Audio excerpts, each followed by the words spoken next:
What's up, YouTube? It's Big Rye. We are still riding our hot streak. 9-2 so far this week. 82% against the spread for week 13.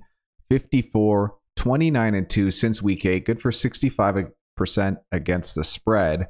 Our website's currently down for server maintenance, so this week's show will look a little different, but the picks will be the same on to week 14. And as you can see there, guys, for the season, we're up to 103, 84-4. Good for 55.1%.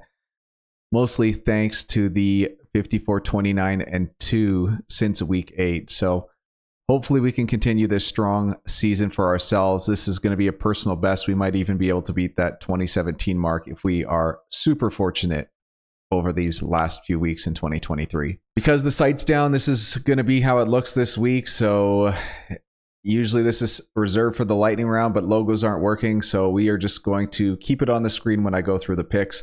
We're going to start with New England at Pittsburgh. The Pats are coming off a god-awful 6-0 loss to the LA Chargers. Bailey Zapp was not able to give the Pats a shot in the arm on offense, and the woeful season for the Pats and Bill Belichick continues. The Steelers couldn't use two weather delays to help change the momentum in their 14-point home loss to the rebirthed Arizona Cardinals.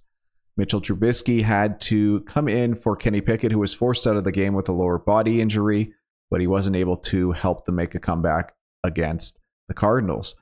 The early line for this game is Pats plus 6.5. Their juice is minus 118, while the Steelers' juice is plus 105.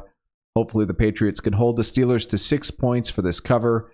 In a juiceless contest, I will take the Patriots as plus 6.5 point road dogs on Thursday Night Football. On to the Sunday's games. Houston at the New York Jets. The Texans improved to 7-5 with a nice 5-point home win over the Denver Broncos. CJ Stroud had a solid game, but this game was won on the defensive side of the ball for the Texans, who were able to pick off Russell Wilson 3 times, including a game-sealing interception in the end zone with under a minute to go. The New York Jets moved to 4-8 with a 5-point home loss to the Atlanta Falcons. Tim Boyle was pulled after going 14 for 25 with 148 yards and an interception.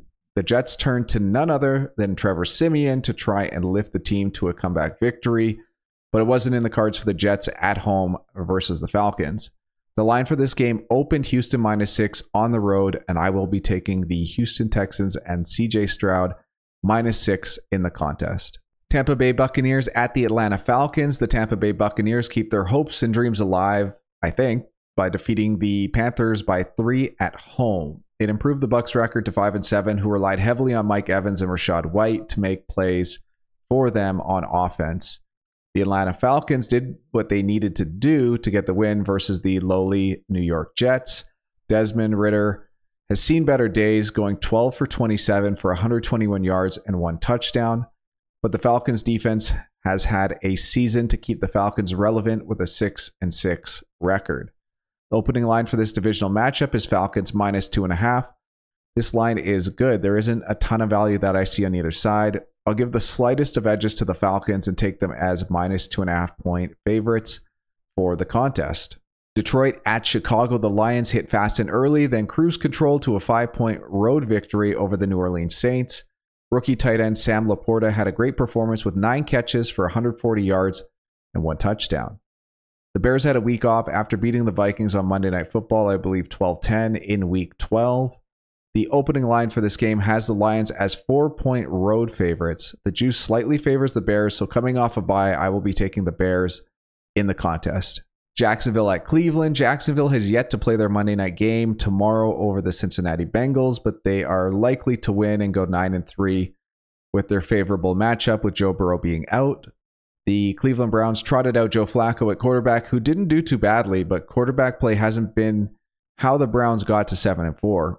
Flacco wasn't able to lead the Browns to a win over the Rams on the road, putting the record to 7-5 for the season.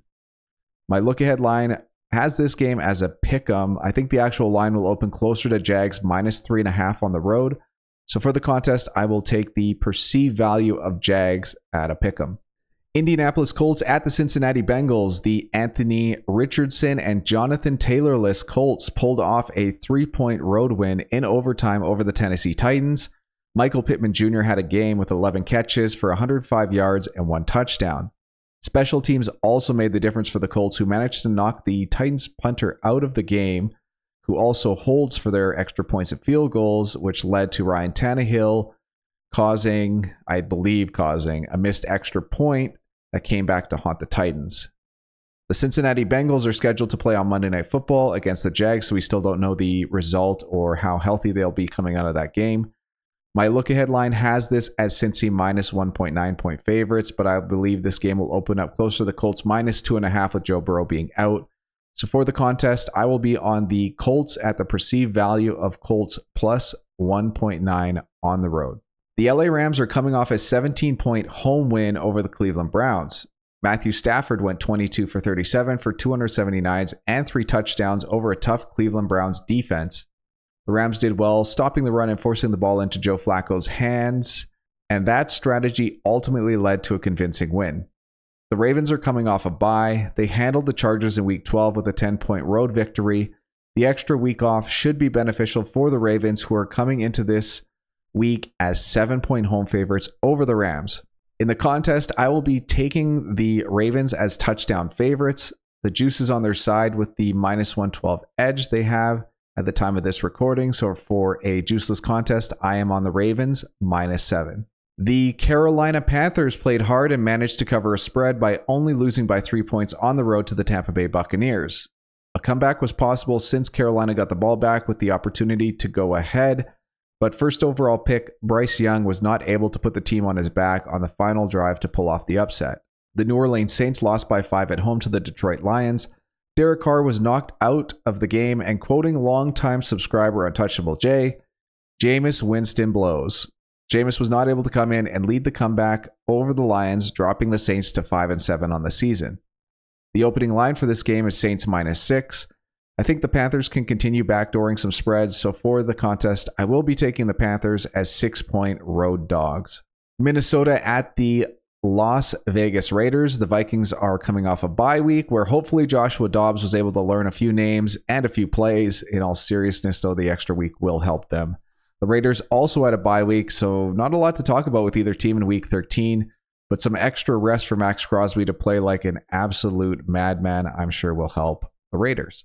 The opening line for this game is Minnesota minus 2.5 on the road. I think that's too many points in Minnesota's favor. I will be taking the Raiders in the contest at the price of Raiders plus 2.5 at home. Seattle at San Fran. Seattle is coming off a high-scoring road loss to the Dallas Cowboys, where they fell to 6-6 on the season after the 41-35 defeat. DK Metcalf had a game with 6 catches for 134 yards and 3 touchdowns. The San Francisco 49ers are coming off an impressive 42-19 road victory over the Philadelphia Eagles. San Fran dropped 14 points in each of the final 3 quarters to secure the victory, throwing NFC supremacy into question with the playoffs looming. But people and books alike are riding high on the Niners, who opened as 12.5-point favorites over the divisional rival Seattle Seahawks. I just look at this line as way too many points despite the recent results from the San Francisco 49ers. So for the contest, I will happily take the Seattle Seahawks as 12.5-point road underdogs. Denver at LAC. The Denver Broncos lost on the road by 5 to the Houston Texans to break their 5-game winning streak. The Broncos did have a chance to go ahead very late, but Russell Wilson was picked off in the end zone to send the Broncos record to 6-6 for the season. The LA Chargers rolled back the clock to some previous era by defeating the New England Patriots 6-0. It looks more like an LA Kings score, but the Chargers managed to shut out the Pats to push their record to 5-7 for the season. The opening line has the LA Chargers as 3-point home favorites. For the juiceless contest, I will take the Denver Broncos, though, who have somehow played better football this season than the LA Chargers. Will this mean the LA Chargers show up and play up to their capability? Probably. But for the contest, I'm on the Broncos plus 3. The Bills got to stew on their bye after losing a nail-biter over the Eagles. They now get to face off against their AFC rival in the Kansas City Chiefs. The Chiefs are currently playing on Sunday night, so the result and injuries are unknown. My look-ahead line has the Chiefs as 3.5-point favorites over the Bills. For the contest, I will be taking the other side of 3 and ride with the Bills as plus 3.5-point underdogs on the road in this 5-star entertainment game at Arrowhead. The Philadelphia Eagles were embarrassed by the San Francisco 49ers on their home turf. Now they have to suit up and face the red-hot Dallas Cowboys, who have been scoring points and taking names since they last faced the Eagles, I believe, 4 or 5 weeks ago. A revenge game for the Cowboys, who lost by 5 on the road to the Eagles on November 5th. A month later, and the Cowboys might be playing their best football of the season. Does that matter? Maybe, but not to me for the contest. The opening line for this game is Cowboys minus 3.5 at home. For the contest, I'll be taking the Eagles and the points at plus 3.5. And Monday Night Football, looks like we have a doubleheader, so you can choose between Tennessee at Miami or Green Bay at the Giants, depending on which one you want to watch. We're going to start off with Tennessee at Miami. The Titans are coming off a disappointing 3-point home loss in overtime over the divisional rival Indianapolis Colts. Derrick Henry was forced to leave the game, and DeAndre Hopkins was prevalent in the game, but Will Levis wasn't effective enough to get him the ball when it mattered. The Miami Dolphins were able to play the Washington Commanders, who were caught off guard by the unknown talent of Tyreek Hill. Maybe a scout or two would help the Commanders prepare for their opponents. Miami was able to win 45-15 on an efficient 18 for 24 from Tua, along with 280 yards and 2 60-plus yard touchdowns to Tyreek Hill. The opening line for this game is Miami minus 13, which looks way too high for me, but the juice favors the Dolphins at minus 109. So in a juiceless contest, I will be taking the high price of Miami to win by a ton, or in this case, 13 points at home. And then the second of the 2 Monday night games this week, Green Bay at the New York Giants. Since Green Bay is playing on Sunday night, I don't have any insight based on how their game went or is going. The Giants are coming off a bye where probably the entire team went over to DeVito's parents' place for lasagna dinner. Capiche? My look headline has the Packers as minus 1.7 point road favorites. I think this game will open up closer to Packers minus 3 if the Packers come out of Sunday Night Football relatively healthy. Contest pick is Packers minus 1.7 points as road favorites. Now on to the lightning round, and as you guys already know and can see, New England at Pittsburgh, we've got New England plus 6.5. Houston at the New York Jets, Houston minus 6. Tampa Bay at Atlanta, Atlanta minus 2.5. Detroit at Chicago, Chicago plus 4. Jacksonville at Cleveland, I have Jacksonville as a pick'em. Indy at Cincy, I've got Indy as plus 1.9 point dogs on the road. LA Rams at the Baltimore Ravens, I have Ravens minus 7. Carolina at the New Orleans Saints, Carolina plus 6. Minnesota at Las Vegas, Las Vegas plus 2.5. Seattle at San Fran, I will take Seattle as dogs plus 12.5. Denver at LAC, I've got Denver plus 3. Buffalo at Kansas City on one of my look-ahead lines, Buffalo plus 3.5. Philly at Dallas, I will take the Eagles plus 3.5. Tennessee at Miami, Miami as huge favorites of minus 13. And then Monday night doubleheader, Green Bay at the New York Giants, Green Bay minus 1.7.